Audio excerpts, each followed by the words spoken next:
यूहन्ना रचित सुसमाचार 10वां अध्याय। मैं तुमसे सच सच कहता हूं कि जो कोई द्वार से भेड़शाला में प्रवेश नहीं करता परंतु और किसी ओर से चढ़ जाता है, वह चोर और डाकू है।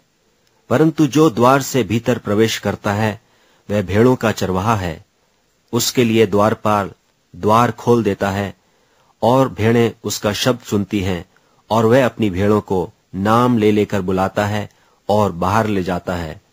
और जब वह अपनी सब भेड़ों को बाहर निकाल चुकता है तो उनके आगे आगे चलता है और भेड़ें उसके पीछे पीछे हो लेती हैं, क्योंकि वे उसका शब्द पहचानती हैं।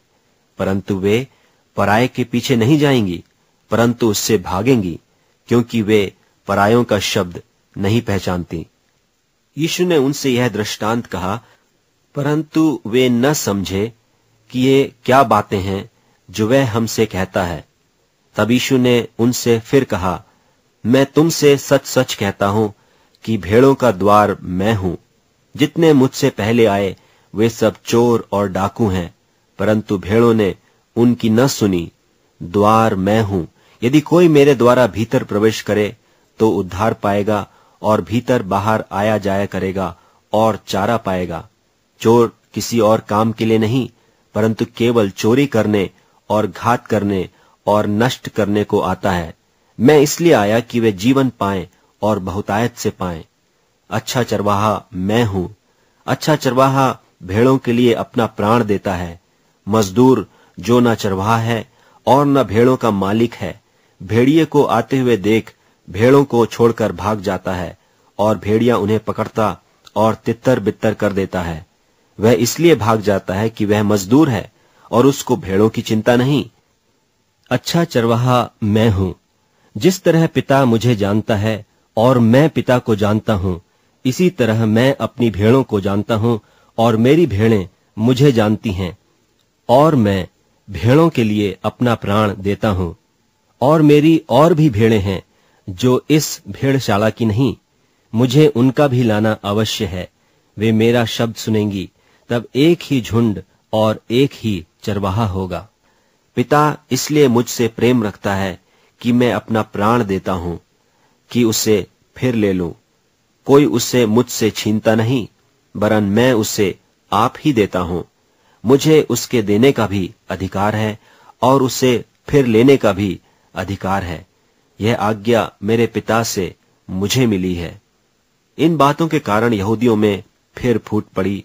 उनमें से बहुतेरे कहने लगे कि उसमें दुष्ट आत्मा है और वह पागल है, उसकी क्यों सुनते हो? औरों ने कहा, ये बातें ऐसे मनुष्य की नहीं जिसमें दुष्ट आत्मा हो।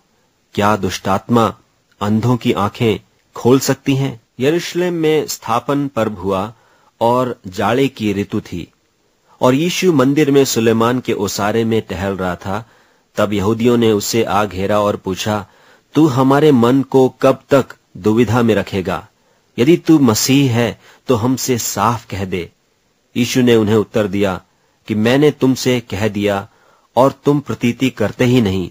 जो काम मैं अपने पिता के नाम से करता हूं वे ही मेरे गवाह हैं, परंतु तुम इसलिए प्रतीति नहीं करते कि मेरी भेड़ों में से नहीं हो। मेरी भेड़ें मेरा शब्द सुनती हैं और मैं उन्हें जानता हूं और वे मेरे पीछे पीछे चलती हैं और मैं उन्हें अनंत जीवन देता हूं और वे कभी नाश न होंगी और कोई उन्हें मेरे हाथ से छीन न लेगा।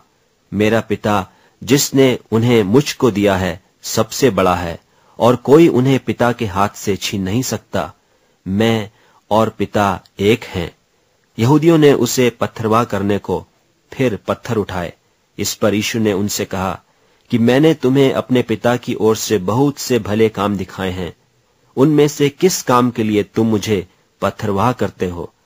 यहूदियों ने उसको उत्तर दिया कि भले काम के लिए हम तुझे पत्थरवाह नहीं करते, परंतु परमेश्वर की निंदा के कारण और इसलिए कि तू मनुष्य होकर अपने आप को परमेश्वर बनाता है।